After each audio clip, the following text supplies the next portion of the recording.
Hello दोस्तों, स्वागत है मेरे यूट्यूब चैनल CMA गुरुजी टैक्सेशन वाले में। आज हम लोग सीखेंगे कि विदाउट लॉगिन इन GST पोर्टल कैसे हम लोग चालान क्रिएट कर सकते हैं।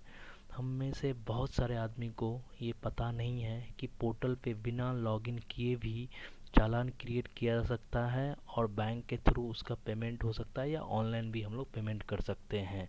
चलिए आज हम लोग डिस्कस करते हैं कि कैसे विदाउट लॉगिन GST पोर्टल पे चालान क्रिएट करके पेमेंट कर सकते हैं। तो इसके लिए सबसे पहले हम लोग सर्विसेज में जाएंगे। सर्विसेज में जाके सबसे पहले हम लोग सर्विसेज में जाएंगे उसके बाद सबसे पहले हम लोग सर्विसेज में जाएंगे। सर्विसेज में जाने के बाद हम लोग पेमेंट में आएंगे और पेमेंट में आने के बाद क्रिएट चालान पे क्लिक करेंगे।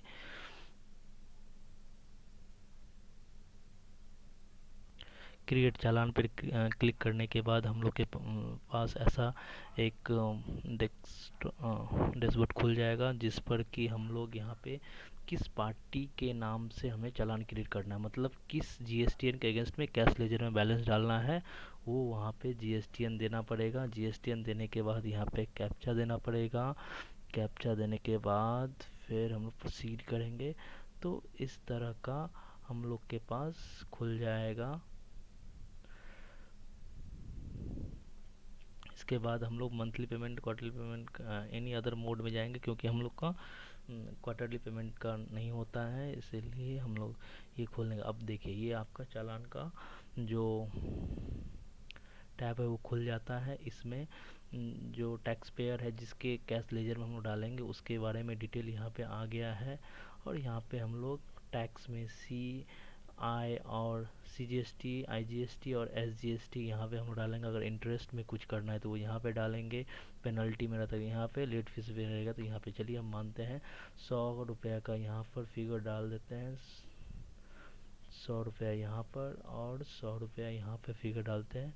नॉर्मली लेट फीस में भी सभी का आता है कुछ ना कुछ, तो यहाँ पर लेट फीस में भी हम लोग एक फिगर डाल देते हैं।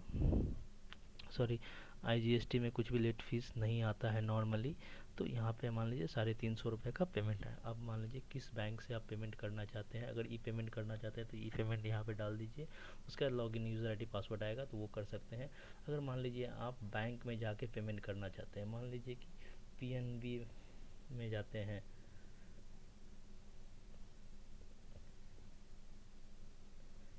Punjab national bank, Punjab national bank का आप यहाँ से चालान जनरेट कर सकते हैं। चालान जनरेट करने के बाद वो आपको डाउनलोड हो जाएगा।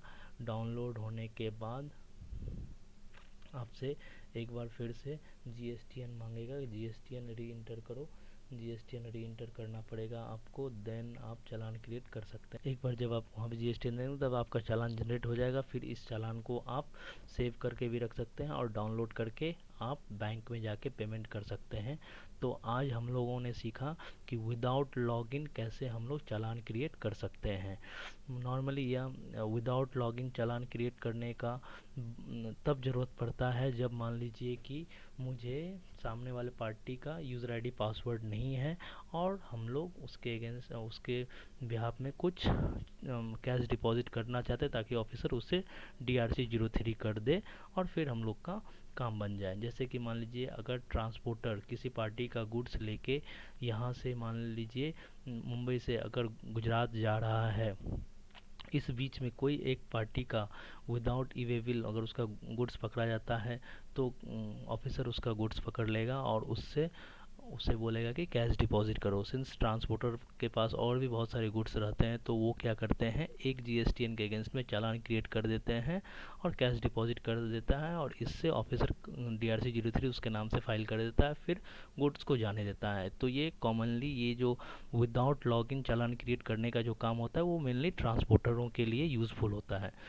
तो इस वीडियो में बस इतना ही। नेक्स्ट वीडियो में हम लोग ये आपको दिखाएंगे कि कैसे लॉगिन करके चालान क्रिएट किया जाता है, फिर कैश लेजर में डाला जाता है और फिर उसको ऑफसेट किया जाता है। चलिए थैंक यू। आप लोग मेरे चैनल को सब्सक्राइब कर लीजिए और लाइक एंड बेल आइकन को दबा दीजिए ताकि आपके पास रियल टाइम पे नोटिफिकेशन जाए और आपके लिए वीडियो यूज़फुल हो। चलिए थैंक यू।